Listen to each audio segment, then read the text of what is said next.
Christopher White is the fourth child of Zina Williams.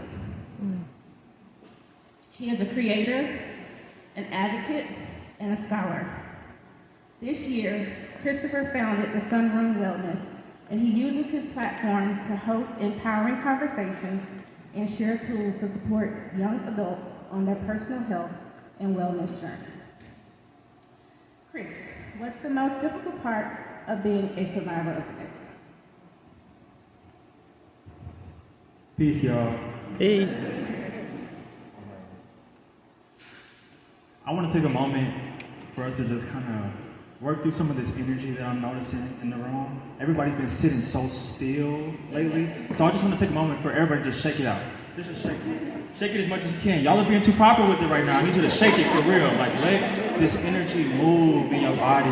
Shake some of it out. I'm telling you, because yes, this is intense, this is deep and heavy work, it is, but we have an abundance of tools to be able to move through these things, right? And I'm so grateful for the panelists, because look, they talking about it, they gonna talk about it, and with full transparency, I came ready to shake the table, like literally to blow the wall down. And I'm so glad that y'all were able to address all of the things that have come to my mind as I've been reflecting on this conversation of like, how do we put an end to domestic violence? Like, what do we do about it?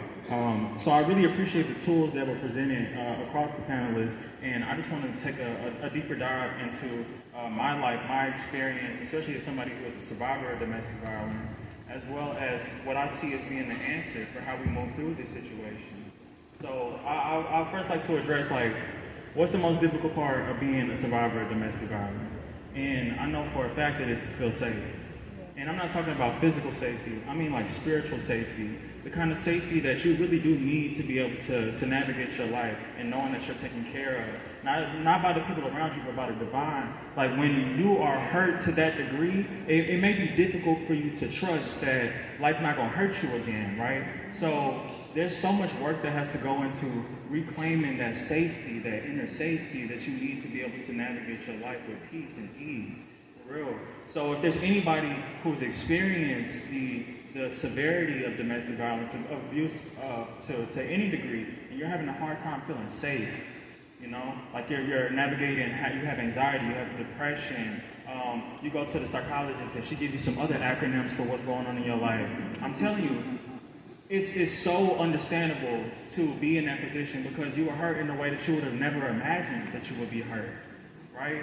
And I think the first part of the process is being able to recognize what's going on inside of you, what's really going on inside of you. Your connection was severed in a way that, like I said, you wouldn't have imagined, and you need to be restored. All right, so when I think about the process of restoration, what is required of us as individuals, but also of our community? First step is definitely being with yourself, being present with yourself in this journey, acknowledging these hurts, taking the time to dig into and just process what's going on inside of me, what is going on inside of me. There's a lot of noise around, like we have so many things that can distract us from what's going on internally, but I promise you these answers start within. They do, they start within, and once you have clarity on what you're feeling, there's this like magic that happens where the answers start coming to you. But it really does take you have to take the initiative to seek what's going on inside of you first, so those answers can be brought into your life. When I think about what is required for the community, because it does take a village, and I really appreciate Mr. Patrick for being able to like bring this to the forefront. We were never meant to do this alone. We were never meant to do this alone. And the way we are doing it at this moment is flawed. It's flawed. There's so much judgment. There's so much fear at the root of it, and we really got to operate from a different playing ground. Anything that we do out of fear is not going to last. It is short-lived because you will be exhausted. We have to source this from love. We got to find the love at the bottom of this, the love for why we need to survive and why we need to take care of people. Right? That's an abundant energy. That's one that we'll never run out of, especially if you're looking in the right places. And it's all in between us, like in the hugs that I saw earlier, the conversations, the outfits, the love of like, you know, like what it's all around us. We got to start sourcing it from the love. We got to remember what we're working for. You feel me? Because it's not we're not here to eliminate this thing from fear. We're not. We got to do it from love. We got to. That's the only way to do it. So I want to take some time to step back a little bit, make it a little bit more personal, because I know the question was, what's the most difficult part of being a survivor? And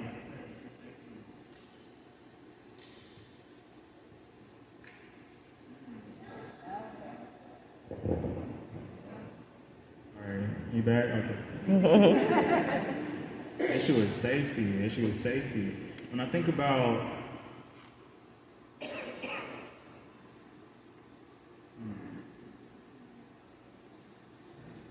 I'm 25 now. When the incident happened, I was 13. So I've been reflecting on what life was like for my 13 years, so what I was going through, you know. And I was a teenager. I was transitioning from 7th grade to 8th grade in the summer where our family was attacked. And as I'm like taking time to reflect on the difficulties that I was experiencing, I see so much of it still in the difficulties that I'm experiencing as I continue my life as a young adult, right?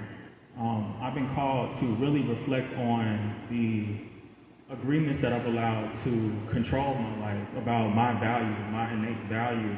And as I'm processing these things, I hear so much chatter from the people around me. We've acknowledged that domestic violence could be physical, it could be financial. I want to talk about the emotional, because I feel like the root of this issue is the emotional side of domestic violence. It's what happens to your sense of self and your value. It's like corrupted by these outside voices. And I just think about the voices that dominated my mind when I was a kid. I'm like, wow, they definitely didn't have my best interest at heart, but two, they probably hurting for them to be sharing that with me. I've been reflecting on the cycle of abuse, like how so many of the judgments that I have for myself are just funneled down from other members of my family. Like my mom was probably going through similar things that I go through in terms of like body image and self-image, you know. And I hear it a lot as I like reflect on things that were said about me and my body, and how difficult it's been for me to like traverse that, especially as a person with a spinal cord injury. Because there was a point in time where I was completely paralyzed from the waist down, and I'm just looking at my legs and I see the atrophy, and I'm like, what? I feel like it was harder to overcome that than the fact that the incident even happened. I had to keep living, and there were things that now I have to cope with that I just wasn't ready for. I just wasn't ready for. And it took so much work to be able to love this. It's taken so much work, and I'm still in the middle of it. It might sound like I got the tools and I know what I'm talking about, but I still feel so much grief. I still feel so much shame. I still feel so much guilt and regret behind the way I've been taking care of myself. I feel so much, I do. And on the flip side, I know that in me being able to identify those feelings, I now have tools to be able to move through them, right? So I think it's so important that we like zoom in on how we're communicating with our children, how we're communicating with children of the community, because the seeds that you plant in their mind become the way they perceive life and how they see themselves. I don't believe that abusers are born. Abusers are created, and it's a self-esteem issue. If you're pouring life into somebody, I feel like there's no way that they'll become an abuser. If you pour love into somebody, there's no way they'll become an abuser. And I feel like that's what our mission should be from here on out, is making sure that whenever we are interacting with kids, thank you. Whenever we are interacting with the youth, that we pour life into them. They have an abundance of people telling them what's wrong with them. They have an abundance of people telling them what's wrong with them. Tell them what's right about them. Take time within yourself to know what's right within you so you can see it in them. Come on now. Because it takes one to know one. It takes one to know one. Find that light and that love inside of you. Reflect on what you were going through when you were a kid. And I know it's heavy. You might have to face yourself in a way that you might not be ready for. But on the other end of that, there's so much love and there's so much light, and the youth needs it right now. Like I said, there's an abundance of conversations about what's wrong with you. There's an abundance. And it's time for us to start offering them tools and solutions for how to navigate these things in the way that someone mentioned earlier about just talking about how you overcome your situation of violence that you experience in your life. Let's do that. But beyond violence, like how do you just overcome it, like being a teenager? Being a teenager is intense, you know? it's intense. There's so many feelings, and you become lucid to things that are just like groundbreaking, especially as you start to notice that the people who are leading your life aren't necessarily all that equipped. Let's be honest. Like, they're not all that equipped. Parents be having work to do in real life, and it's so important that parents are able to acknowledge that they have work to do so that they can meet their children with true transparency and humility, you feel me? Because it's that humility that will allow the children to make mistakes and be able to overcome them instead of getting stuck behind those barriers. You feel me? Because that's what it is. It's so much stuck energy. People are so trapped in their fears about whether or not they'll be enough, whether or not they'll have enough, or whether or not if they do enough, if it'll be enough for them to be able to make it. So it's so important that we are pouring light into the youth. So search for that light inside of you, and whenever you see the youth, let them know something. Just plant a seed. You don't have to be there to see it take root. You don't have to be there to see it take root. Our call is to plant the seed. Plant the seed, because the soil is so ready for those seeds. It is so ready for those seeds. That's what the purpose of youth is. It's for you to receive the seeds of your elder so that you know how to navigate your life. You got to step into that role, for real, really lock in about what it means to be an elder and guide the community instead of condemning them. Because there's so many kids that is like literally trapped behind self-esteem things that we could really just talk through. We could really just talk through. Like, you're concerned about this? Okay, it's like, that's real. That's real. I used to experience something like that. But this, you get me? But this. You got this, you got this, you got that, right? Just redirect the energy, because that's what we need right now. I don't know how much time I got left. You said I got 4 minutes or 3 minutes? Okay, so again, I want to do. Okay, cool. I want to do that exercise again. Let's shake it out, y'all. Let's shake it out. Let's shake it. Shake it out, for real. I have no idea. Oh. I have no idea.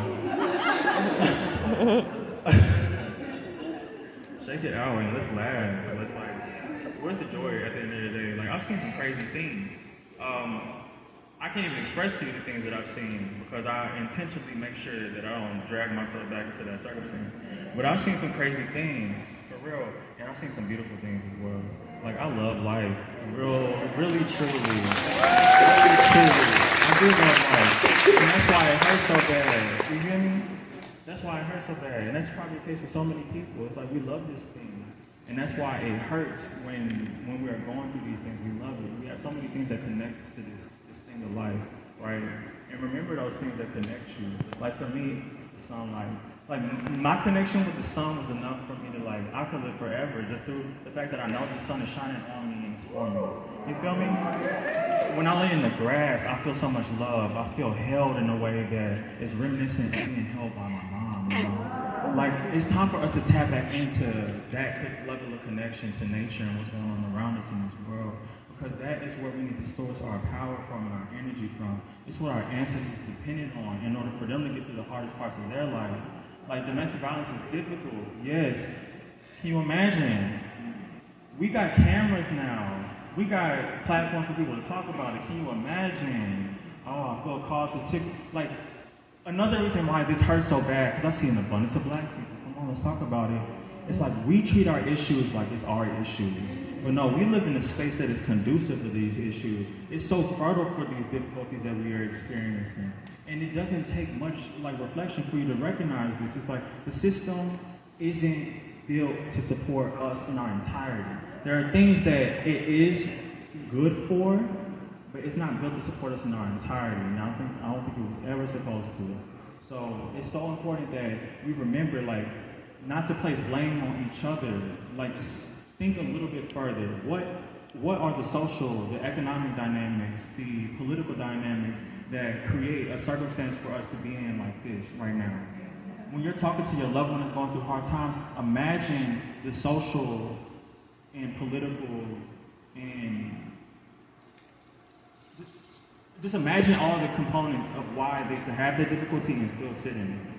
Imagine the lack of resources that are available. Imagine the lack of conversations that we've had across our lineage, because, like you said, black people be sweeping stuff on the world, right? Imagine the conversations and remember to source your support for them from that place of understanding. Not of fear. Not of fear. Let me see if anything.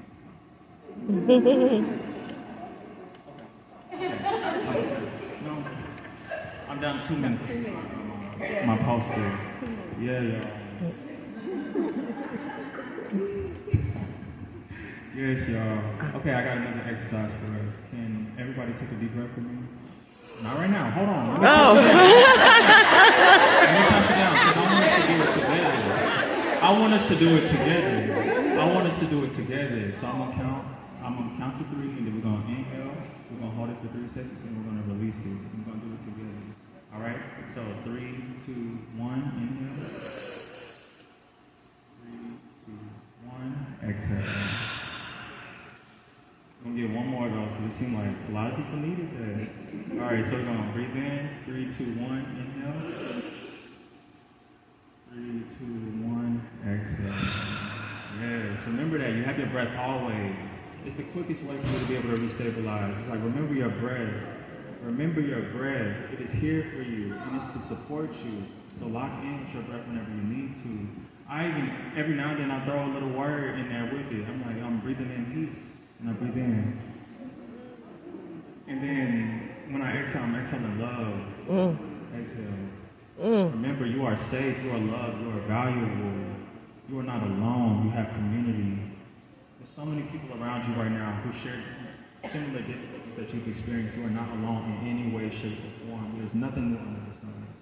There's nothing new under the sun. There's not a single difficulty that you can experience in this life that somebody hasn't overcome, or that somebody's working to overcome. Because yes, there's still so much room to evolve our understanding of what we need to be able to move through these difficulties. So yeah, we got each other. Can y'all repeat that with me too? All right. On the count of 3, we'll say we got us. All right. So 3, 2, 1. We got us. Thank you. Thank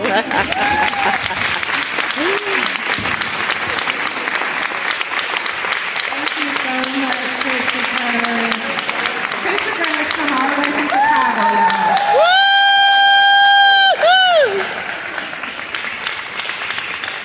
Yep, God bless you. We appreciate you. We appreciate all our panelists. We are going to